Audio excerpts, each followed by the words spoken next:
Good day and welcome to News Now on TV360. I'm Thelma Okoro. A faction of the People's Democratic Party have moved the venue of its scheduled emergency meeting to the Ekiti State Government Lodge in Abuja. This comes after the police barred the party members from converging at the International Conference Center. The meeting had been convened by the Ahmed McCarthy-led faction of the party. Now, the faction is accusing newly affirmed chairman of the party, Ali Modu of being responsible for the disruption of the meeting. Just last week, an appeal court in Port Harcourt pronounced Sheriff as the authentic chairman of the PDP. Meanwhile, a former Minister of Aviation, Femi Fani-Kayode, has accused Sheriff of working with the ruling All Progressives Congress to sabotage the opposition party. Fani-Kayode, in a statement, accused the newly affirmed chairman of working actively to weaken the PDP from inside in order to give APC an easy way through the next general elections. He added that he would not support Sheriff as the party's chairman, despite the court's pronouncement. Nigeria's President Muhammadu Buhari has again met with the country's Senate President Bukola Saraki. The meeting was held on Sunday evening in London, where the president is on vacation for undisclosed medical reasons. It will be the second time both leaders will be meeting in less than 1 week. President Buhari's absence in the country has deepened suspicions among many Nigerians that his health is worse than officials are admitting publicly. According to the presidency, words of Buhari's meeting with Saraki in London may help relieve worries that the leader's health is worse. The Nigerian army says it has arrested 100 Boko Haram suspects in Gombe State, northeast Nigeria. According to the army commander in the state, Brigadier General Zakari Abubakar, the arrested suspects include 40 foreigners. He urged Nigerians to assist the army in the war against insurgency by providing the military with information on suspected Boko Haram terrorists. Borno State Governor Kashim Shettima has held an emergency security meeting with security operatives following the resurgence of attacks by Boko Haram in the state. The meeting was attended by heads of the Nigerian Army, the Air Force, Police and the Department of State Services to discuss measures to increase surveillance and forestall security breach in the state. At the end of the meeting, new guard locations were established in some routes across the state to curtail the movement of the Boko Haram fighters. Goods worth millions of naira were destroyed in a fire incident at the popular Adekunle sawmill in Ebute Metta, Lagos State, southwest Nigeria. Although no life was lost in that incident, residents say the inferno started from a surge after the restoration of power in the area. The inferno is one of the many fire incidents recorded in Sawmill Market in the past couple of years. Former NNPC Group Managing Director Andrew Yakubu has filed a lawsuit at the Federal High Court sitting in Kano State. In his ruling, Yakubu is asking the court to overturn a judgment which ordered him to forfeit $9.8 million and 74,000 pounds recovered from his home to the Nigerian government. He says the court which granted that order has no jurisdiction over the case. The Nigerian government has warned the South African government of huge consequences if South Africans continue further attacks on Nigerians in the country. The Nigerian community in South Africa experienced 2 major attacks in the last 1 week. A statement by Abike Dabiri Erewa, who is the Senior Special Assistant to the President on Foreign Affairs and Diaspora, called on the South African government to take decisive and definitive measures to protect Nigerians and other Africans within its borders. The Tertiary Education Trust Fund, TETFund, has called for a level playing field for all tertiary institutions in the country. This comes from the well-documented contrast between university graduates and their polytechnics and College of Education counterparts. The body has urged all tertiary institutions to be treated equally, irrespective of their standing. What we have to do is to respect the provisions of the law that says institutions should be treated on equality of institution. All polytechnics, whether they are state or federal, whether they are in the north or in the east, whether they are in cities or in remote villages, whether they are new or old, should be treated equally. All colleges of education wherever their location is, whenever their age of establishment is, whatever their size, they should be treated equally. The same thing with all universities. This is the surest way of returning the fund onto the path of pursuing its mandate to support beneficiary institutions in Nigeria, to support beneficiary tertiary institutions, to pursue their growth, to pursue their global competitiveness, to be able to train and produce the quality manpower that is direly needed to support the growth of our nation. I want to urge you to, while doing this meeting, to be as frank as possible, to be as incisive as possible, so that together we can be able to be on the same page, we can be able to understand where we are coming from, where we are now, and where we're heading to, because with that fund, the future of tertiary education institution in Nigeria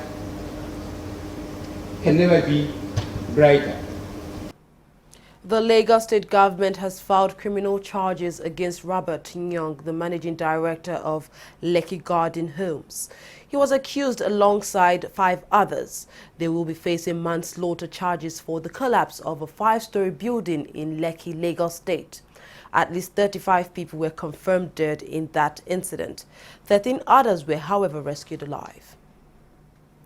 The Nigerian police force has postponed a national security summit on kidnapping, farmers, pastoralist clashes, violent crimes and other forms of criminality in Nigeria. A statement issued by police spokesman Jimoh Moshood confirmed the rescheduling of the security summit. It says that the change of date was taken in order to make the summit all-encompassing and allow more stakeholders to participate actively.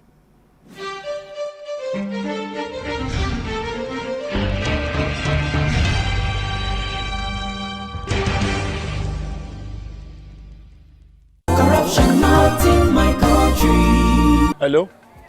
Yeah, I found your wallet in front of a supermarket. Meet me at Apple Junction. Yes, I'll be waiting for you. Now we find out. 2 of us. Thank you very much, officer.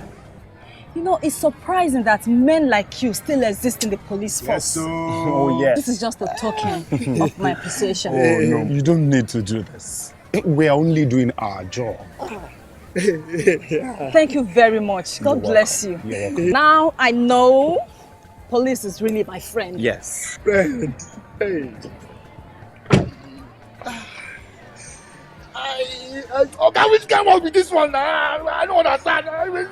You know your problem. You are greedy. I'm a policeman who is doing his job. All forms of corruption in the force. Not in my country. Corruption not in my country.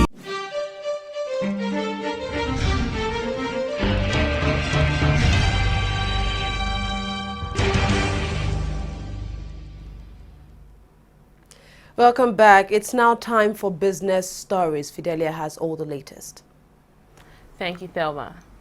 Nigerian naira hit a fresh low of 520 on the black market on Monday as retail currency traders try to digest a new central bank decision to sell dollars to retail users through commercial lenders.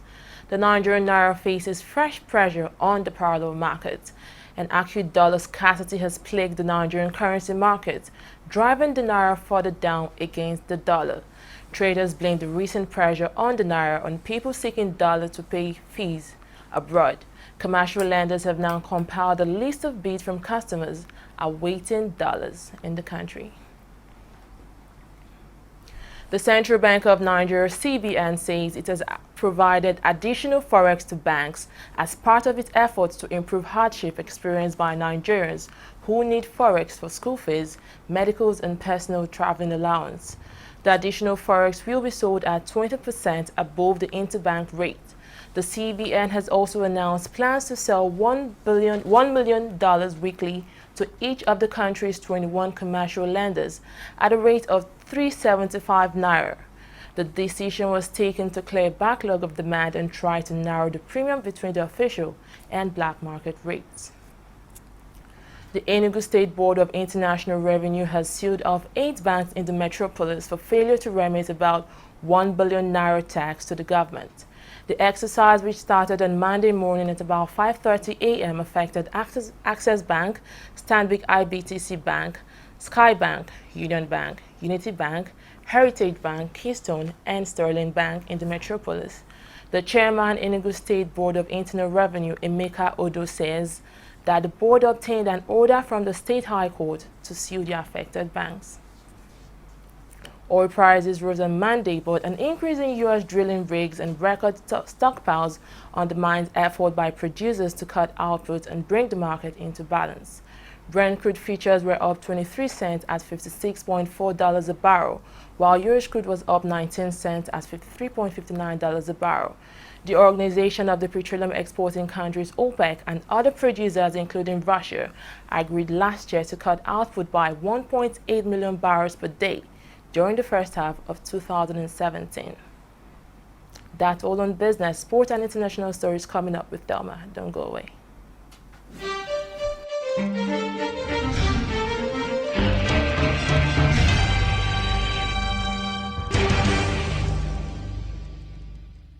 Corruption not in my country. That was a very good business. Yeah. The furniture you brought was very perfect. That's how we roll. Because let me do you receipts. Yeah. How much was it again? 1 million naira. Okay, write 2.5. Mbano. The deal was for 1 million naira now. Okay, write 3 million. I'll give you 500. Oh no, I don't do business like that now. Yeah. In that case, give me back my check. Let me go and look for one that understand business. Take. Your loss. It is only for incorruptible customers. What are you talking? Now get out. What kind of this? You will just die. No, You will die. That is the door. Now get out from here. Rubbish. Look, my people, make una only add money for original invoice price. That's not corruption. Say no, not in my country. Corruption not in my country.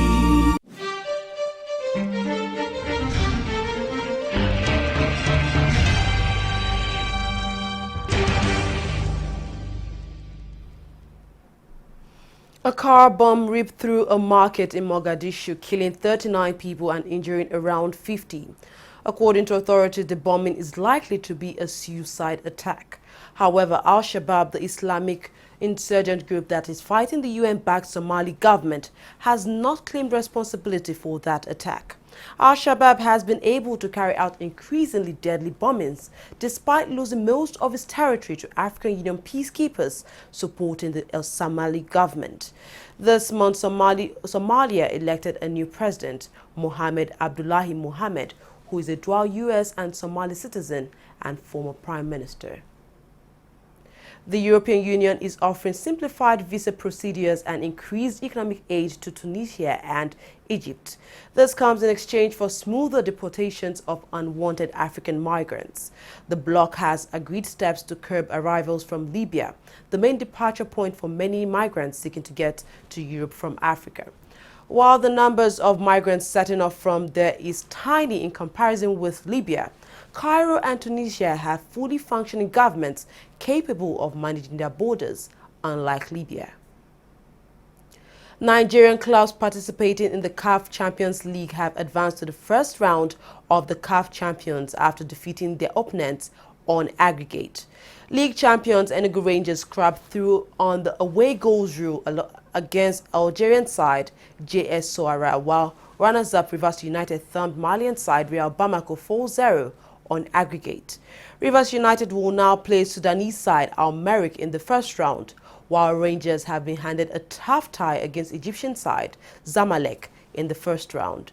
The winner will advance to the group stages of the CAF Champions League, while the losers will be demoted to the CAF Confederations Cup.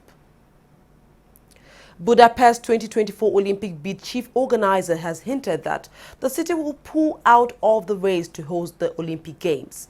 He cited lack of unity as key reasons for the decision to pull out, adding that the organizers have received more than 260,000 signed petitions against the decision to host the Games. There were initially 6 cities in the race, but Hamburg, Rome and Toronto pulled out owing to financial constraints. The other 2 cities left now are Paris and Los Angeles. Dani Alves is speaking out against his former club. The fullback, who won 23 titles in 8 seasons at Barcelona, says he felt disrespected and upset at the way the club behaved towards him at the end of his stay. The Brazilian left on a free transfer in 2016 to join Serie A champions Juventus. He says he felt hurt at the way the club conducted its business when it came to that move. That's all we have on news now. Thank you very much for watching. I'm Thelma Okoro.